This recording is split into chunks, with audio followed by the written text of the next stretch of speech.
Awetwogerera ye Wumalu Kiseka kandibanga mwanatu kawedde mudda oluvanyuma lwono okuyisa mu loop Joel Ssenyonyi eggaali bannange ku social media kyakutedda kye bamukola kankuwe katambi katono nnyo nawo berenga okirabirako ebitiibwa gende wannyoka abikuwe wano wakima bitiibwa wajja kukyusa ggwanga lyo lwatwasigala eri mu bubbi muluku yampise buloga novaako ki kyogamba gwe yanyoleddwa toli buloga Kiseka toli buloga boyi totutama walisigadde eri mu bubbi bwo togenda tandika kuba luupu nga tulaba tugenda tandika kuba Kyagulanyi nga tulaba kuba ne Kyagulanyi yayogera ate Kyagulanyi yasinga n'okwogera okusinga ku luupu kati owetira mu Kyagulanyi Kiseka oba wakima bitiibwa walisigadde eri mu bubbi bwo walisigadde wannyoko n'abikuwa tuwali yakuyita mu struggle wali mu struggle lumu yaleeta bulumi bwe buli omu alina bulumi bwe tewali yakima bitiibwa wano mbu Ssenyonyi akukakkanyiza akuyita buloga gwe oli buloga Kiseka oli buloga nkiddamu oli buloga tewakima bitiibwa ku intaneti wajja kukyusa ggwanga lyo wajja kulwanirira ggwanga lyo totutama ate okimanyi okyalina ku bbeiro okyalina otubuulira sale yakuwa mulimu ki okyalina otubuulira muganda pulezidenti yali agala okutta boyi totutama tugenda kwempulanti gwali wakitole nnyo okusinga ku balala yemu abamu abalowooza nti mukulembera struggle yemu abamu abalowooza nti mukulembera abalala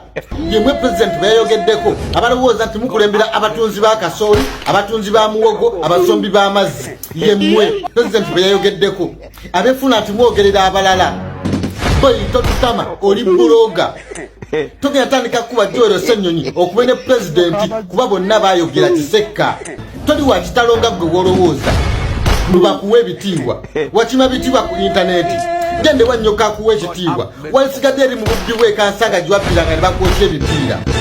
mbu wakima bitiibwa otandise okuba pulezidenti Joel Ssenyonyi bonna bayogedde tukimanyi bulungi nnyo kasajja gwe olimu embaliga watugamba muganda pulezidenti yagala okutta oli ku bbeiro olina kitubuulira salimu ateesa ki naye gwe mulimu guyakutuma wofuna wokubira omuntu ng'omukuba otandise okuba Ssenyonyi yakuyise buloga toli buloga mubakuyise buloga ne Kyagulanyi yabaddemu ni yakuyise buloga togenda tandika kuleeta wano ntalo zo gwe Kiseka tuli wa kitalo nga gwe wolowooza ssebo olina ku bbeiro kati emisango tugenda gizza mu kkooti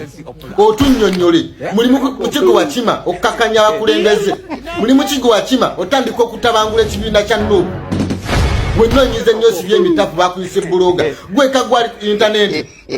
gweka gwe gukyakutteko tugambe nti gwanyoleddwa nnyo Ssenyonyi okuyita buloga ate nga ne pulezidenti yasinze okwogera boyi totutama toli wa kitalo nga gwe wolowooza togenda tegeera abantu buli omu gwe kyakutteko kuyita buloga mbu n'abalala kyabakutteko togenda kwogerera abantu wano kati n'emisango egikomyewo mu kkooti obadde ku bbeiro ogenda tunnyonnyola muganda wa mukulembeze ki yali agala okutta era sale mwateesa ki naye gwe mulimu guyakutuma okukakkanya mukulembeze okukakkanya luupu ng'oyagala kitiibwa gende wannyoka kuwa ekitiibwa totutama abuterevu nnyo embeera yo bwetyo bwekyayimiridde sayidi zeeyo wetwogerera akusaawa eno ye omukulu Wumalu Kiseka okuviira ddala olunaku olw'eggulo eggaali yatandise okubeera nga mwanatu emuyitamu ku bigambibwa nti omukulu ono yatandise okubeera nga amanyiira abakulu oba nga ayisa olugaayu mu bali abantu ab'oku ntikko abakulira ekibiina ekya National Unity Platform era abamu bagambye ono we bateewala nnyo oba we bateerwanako ajja kukomekereza nga ne President Robert Ssentamu Kyagulanyi nga naye amuyisizzaamu eggaali kankuwe ku bigambo ebyaleetedde Wumalu Kiseka tagali n'oluvannyuma ate tubere nga tweyongera maaso. Ssenyonyi mwe tetuli basiru tetuba siri fala wano temutugatta bwongo wano kutulowoozesa nti tuli balalu nnyo tetuli amazima ge twogera wano ebbanga lyonna ge gatuvumya ebbanga lyonna gajja kunvumya paka era gano ge njogera kati kumwanyi wakola wochi mwanyi lwe bajitu ne bagitwalanga mu Uganda asigadde akyalowooza nti oba osanga mu parliament wayinza ovaayo essuubi eriyinza muyamba kati ku luno tukugambye okuboyikotinga tukutaddeko pressure okoledde ku pressure yaffe atojja otwemanyirirako otukakkanya naawe otufuula abasiru ennyo tetuli basiru naawe nze tosobola kungatta ku kyenzikiririzaamu kunfuula mukyamu nze tosobola kunfuula mukyamu ne bw'oba ofa nyimirira wano ne mmalawo omwaka ate wali wangulira data olinayo gwomanyi nti kulukolo twakugulira data wali wangulira essimu wali wamanyi bwe mbaawo nze gwe temutumanyira nnyo kutukkakkanya okitegedde amazima gabeere mazima Joel Ssenyonyi wakoledde ku pressure yaffe bulijjo bwe tutakuteekako pressure ng'okolanga ng'abakadde bwe baakolanga mboli wano tukakanya mbone nyanzi na yawa matuseyeeri matuvuma mutabani wo yalina Museveni tukulekenga bwe twalekani gwe nyanzi mutabani wo yalina Museveni nga tovanga yoko kunenya mutabani wo kumulopa wa Kyagulanyi gye wabadde otulopa mbwakutta akazindaalo bannange abaana bali eyo bweru batuvuma mbwakutta akazindaalo atulopa mutabani wo yalina Museveni nga tukulekanga bwe twalekani nga tukuba abantu lwakwambala bwambazika kofiira gwe tukuleke kuki mutabani we yalina Museveni nga bali kuli batudde nga tukulekera kuki nga tuyinza okuleka gwe nga mutabani we abadde na Museveni mwana buli omu awe munne ekitiibwa tutambule nze nkumalamu ekitiibwa kyo olw'ebikolwa byo ebikolwa byo bwe biba bibi muganda wange sijja kukuwa kitiibwa nga weeyisiza nga mpuuga ekyo nkikubuulira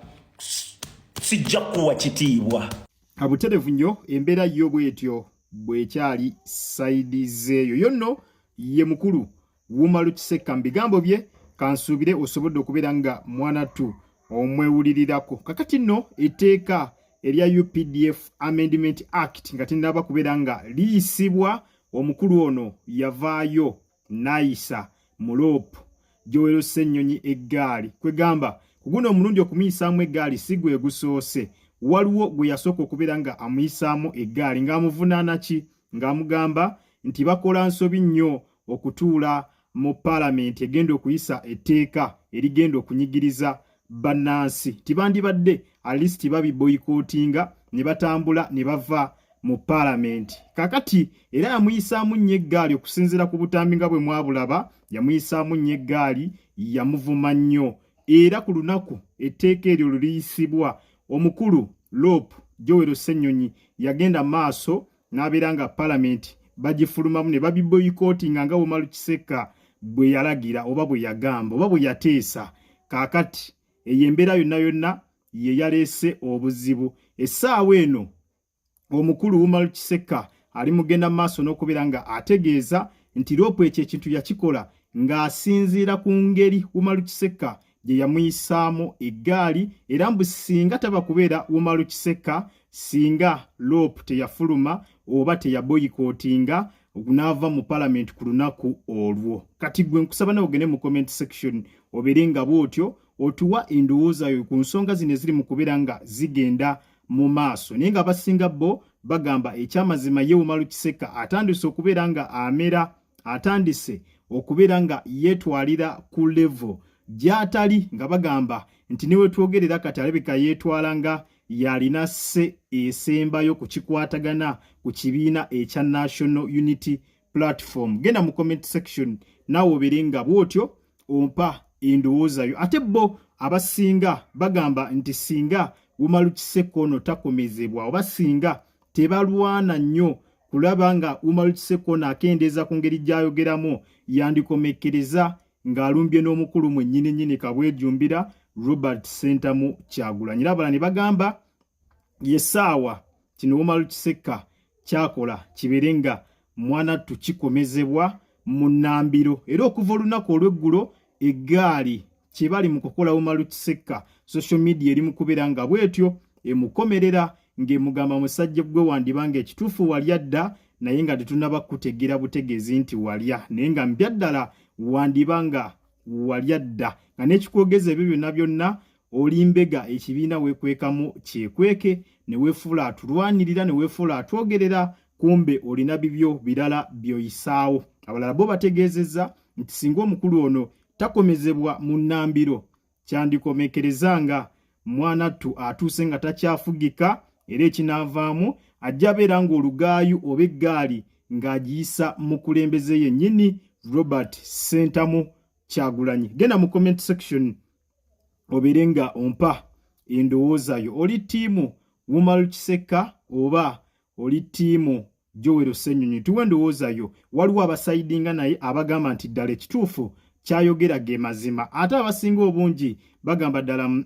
Wumalu Kiseka yasussizaamu era singa takomezebwa oba singa tagambwako ku bigambo ebyo byali mu kubeera nga ayisa mu bakulu abakulira ekibiina yandikomekerezanga eggaali agiyisizza mu bukamwejumbira yennyini Robert Ssentamu Kyagulanyi. Yitira mu comment section bw'otyo obeere nga mwanatu otuwa endowooza yo. Butereevu ku Jika Media kw'obadde nkusaba video gimpere like, genda mu comment section bw'otyo obeere nga ompa endowooza yo. Nawe alina kyonna kyagala okubeera nga otuwa bulamu osobola obeera nga okiyisa butereevu wansi awo mu comment section. Kale munzikirize mberekereze akuume atakumira mpeera. Mweraba.